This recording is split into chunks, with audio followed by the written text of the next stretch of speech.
ఇప్పుడు నేను మెంతం కూర, పాలకూర, తోటకూర తాలింపు చేయబోతానండి. ఇప్పుడు చూడండి, నూనె వేస్తాను 2 టేబుల్ స్పూన్స్.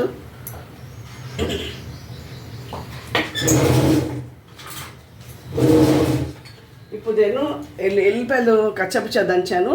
మినపప్పు, ఆవాలు, జీలకర్ర వేసాను. ఎండుమిర్చి వేయకూడదు ఇంట్లో.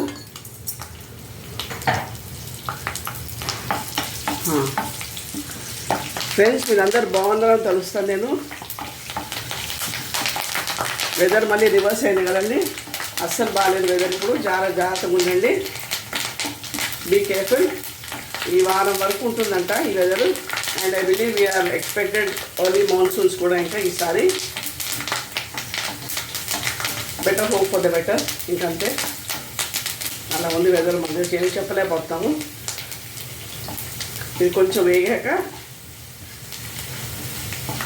ఎల్లిపాయలు దీంట్లో బాగా వేయాలండి. అదే టేస్ట్ అండి. మీకు ఎల్లిపాయలతో టేస్ట్ ఇది చాలా బాగుంటుంది. కొంచెం బ్రౌన్ కావాలి, ఇది అప్పుడే రుచి ఉంటుంది.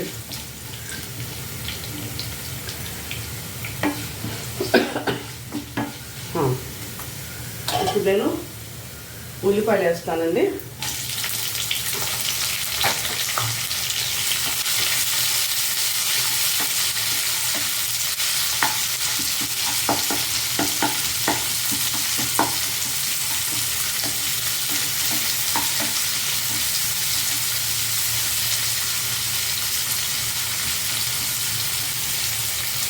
ఇది కాస్త మగ్గాలండి. కొంచెం ఎక్కువ అక్కర్లే, కొంచెం మగ్గాలి. ఇది ఇలా సిమ్లో పెడతామండి కొంచెంసేపు. జస్ట్ 10 మినిట్స్ అంతే.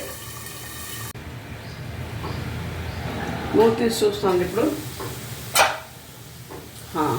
ఇది మగ్గిపోయిందండి. ఇంకా దీంట్లో ఎక్కువ ఉప్పు వేసుకోకూడదు, ఎందుకంటే ఆకుకూర కదండి, దాంట్లో యాసిడ్ ఉప్పు ఉంటుంది. సో మీరు చూసి వేసుకోండి. 1 స్పూన్ పసుపు వేసాను, తర్వాత 1 స్పూన్ కారం వేసాను.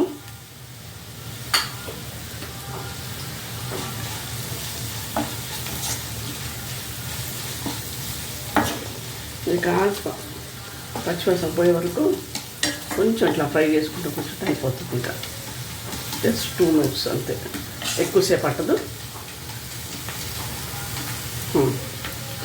ఇప్పుడు నేను పాలకూర, తోటకూర, మెంతం కూర అండి 3 కలిపి ఫ్రై చేయబోతున్నాను. ఇది చాలా టేస్టీగా ఉంటుందండి. మీకు ఒకసారి మీరు చేసుకుంటే ప్రతిసారి చేసుకుంటాను. ఇది ఇట్లానే పెట్టి కాసేపు మగ్గనివ్వాలండి. ఇది మొత్తం కలిపేసి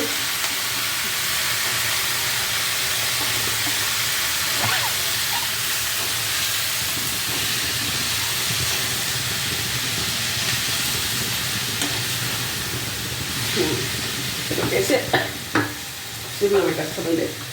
కాసేపు మగ్గు 15 మినిట్స్ అండి మగ్గితే అప్పుడు కలపచ్చు దాన్ని. ఇప్పుడు మూత తీసి చూస్తానండి. ఆకుకూర ఫ్రై రెడీ అయిపోయిందండి. ఆకుకూర తాలింపు ఇప్పుడు ఇంకా డిష్ అవుట్ చేస్తున్నాను నేను. అయిపోయింది, దగ్గరికి అయిపోయింది కదా, చాలు. ఇంకా